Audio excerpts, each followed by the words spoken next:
بسم اللہ الرحمن الرحیم۔ عزیز طلباء السلام علیکم۔ اس ویڈیو کے اندر ہم غزل نمبر 2 یعنی حضرت جگر مراد آبادی رحمۃ اللہ علیہ کی غزل کے 5ویں شعر سے ہم شروع کریں گے۔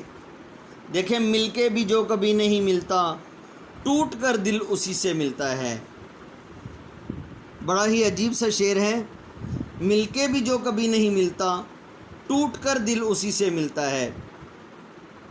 انسان بعض دفعہ کسی سے محبت کر بیٹھتا ہے، اور انسان جب اپنے محبوب سے ٹوٹ کر محبت کرنے لگتا ہے اور اس کو سمجھ نہیں آتی، اور ادھر سے محبوب کی بے رخیاں اور بے وفائیاں بڑھ جاتی ہیں، تو انسان کو سمجھ نہیں آتی کہ وہ کیا کرے۔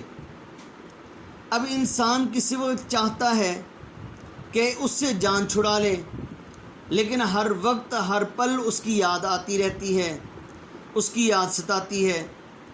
جیسے مثال کے طور پر ایک شاعر نے کہا، بعض لوگ تو اس طرح سے اپنے آپ کو تسلی دے دیتے ہیں، محبوب تو چلو ملنے نہیں آتا، محبوب اپنا دیدار نہیں کرواتا، تو وہ امیجینیشن یا میڈیٹیشن کرتے ہیں، مراقبہ کرتے ہیں، یا اس کا تصور کر لیتے ہیں۔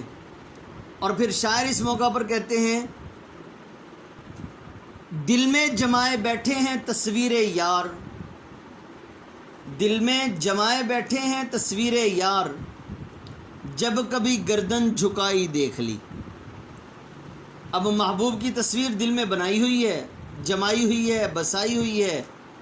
محبوب ویسے تو اپنا دیدار نہیں کرواتا، لیکن ہم دل کے اندر جو تصویر بنائی ہوئی ہے اس کی خاص ادائیں، ان کو جو ہے اب امیج کر کے ہم گزارا کر لیا کرتے ہیں۔ تو شاعر اس شعر کے اندر کہتے ہیں کہ محبوب کی طرف سے بے رخیاں زیادہ، لیکن دل ایسا کم وقت ہے، محبوب کی طرف سے بے رخیاں زیادہ، بے وفائیاں زیادہ۔ ہم جتنا اس سے دور ہونا چاہ رہے ہیں اور محبوب ہم سے دور ہونا چاہ رہا ہے، یہ دل ایسا کم وقت ہے، یہ ٹوٹ کر اسی سے ملتا ہے۔ جتنا زیادہ ہم دل کو سمجھاتے ہیں کہ بھئی وہ اپنا نہیں بنتا تو اس کو نہ بنا اور نہ اس سے مل، لیکن یہ دل پھر اسی سے جا کر ملتا ہے۔ کیوں؟ اس لیے کہ حقیقت یہ ہے کہ دل جو ہے حقیقت میں محبت اسی سے کر بیٹھتا ہے، اور عاشق کا دل اپنے محبوب کے لیے ہمیشہ نرم ہوتا ہے، اور اس کی جیسا کہ پچھلے دوسرے شعر کے اندر بھی بتایا گیا کہ وہ ستم کا بھول جانا اور پھر اس سے محبت کا اظہار کرنا، اور پھر اس کے ستم کا بھول کر اور پھر اس سے خوش اخلاقی سے پھر ملنا، یہ بھی اس بات کی دلیل ہے کہ ٹوٹ کر دل اسی سے مل رہا ہے۔ شاعر اس موقع پر کہتے ہیں، مل کر گویا کہ اپنے مقدر پر افسوس کا اظہار کر رہے ہیں۔ ایک اور موقع پر، ملنے کی طرح مجھ سے وہ پل بھر نہیں ملتا، ملنے کی طرح وہ مجھ سے پل بھر نہیں ملتا، دل اس سے ملا جس سے مقدر نہیں ملتا۔ ملنے کی طرح مجھ سے وہ پل بھر نہیں ملتا، دل اس سے ملا جس سے مقدر نہیں ملتا۔ کہ جس طرح ملنا چاہیے محبوب اس طرح تو ملتا نہیں ہے، لیکن بدقسمتی ایسی ہے جس سے دل نہیں ملتا، یہ جو ہے مقدر اسی سے جا کر ملتا ہے، دل اس سے ملتا ہے جس سے مقدر نہیں ملتا، یعنی نہ چاہ کر بھی دل اسی کو جا کر تلاش کر رہا ہے۔ جی آگے دیکھیں، کاروبارے جہاں سنورتے ہیں، ہوش جب بے خودی سے ملتا ہے۔ اس شعر کے اندر شاعر جو ہے، ایک انسان جب کوئی کام شروع کرنے لگتا ہے، اس کام کو پائے تکمیل تک پہنچانے کا طریقہ بتا رہے ہیں۔ کیوں؟ اس لیے کہ حقیقت میں انسان کے لگاؤ، اس شعر کے اندر بھی انسان کے لگاؤ اور انسان کی محبت کا تذکرہ ہے کہ انسان کاروبارے جہاں سنورتے ہیں، کہ جہان کے کاروبار اس وقت سنورتے ہیں جب ہوش اور بے خودی دونوں ایک دوسرے سے ملتے ہیں۔ کیا مطلب ہے اس کا؟ ایک انسان اپنے کام سے اتنی زیادہ محبت کرنے لگے کہ اس کو کسی اور کام کی خبر ہی نہ رہے۔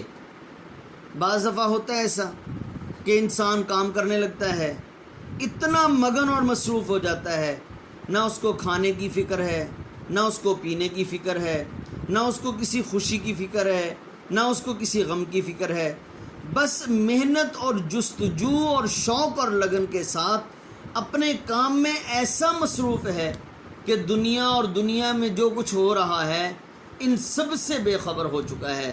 کوئی آ رہا ہے، کوئی جا رہا ہے، کوئی ہنس رہا ہے، کوئی رو رہا ہے، اس کو کسی بات کی کوئی فکر نہیں۔ لیکن بے خودی کا کیا مطلب ہے؟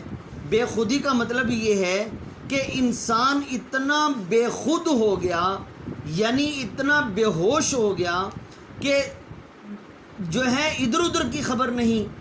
اب بے ہوشی بھی شامل ہے، ہوش بھی شامل ہے، یہ بات سمجھنے کی ہے۔ بے ہوشی اس طرح کی شامل ہے کہ اس کے کام کے علاوہ ارد گرد کا اس کو بالکل ہوش نہیں، اور ہوش اس طرح سے ہے کہ اپنے کام کو وہ خراب نہیں ہونے دیتا۔ کیوں؟ اگر مثال کے طور پر اس کا ہوش بھی ختم ہو جائے اور بالکل ہی بے خود ہو جائے، بالکل ہی بے ہوش ہو جائے، تو اس صورت میں تو وہ اپنا کام خراب کر بیٹھے گا۔ تو شاعر یہ کہتے ہیں کہ انسان اپنے کام کو پائے تکمیل تک تب پہنچا سکتا ہے کہ جس وقت انسان اپنے کام کو مکمل شوق، لگن اور ایسی محبت سے کرنے لگے کہ دنیا کے اندر جو کچھ ہو رہا ہے ان کی خبر نہ رہے اور اپنے کام کو بھی خراب نہ ہونے دے۔ جیسا کہ شاعر نے کہا، ہوش والوں کو خبر کیا بے خودی کیا چیز ہے، ہوش والوں کو خبر کیا بے خودی کیا چیز ہے، عشق کیجئے پھر سمجھیے زندگی کیا چیز ہے۔ جی آگے دیکھیں جی، روح کو بھی مزہ محبت کا دل کی ہمسائیگی سے ملتا ہے۔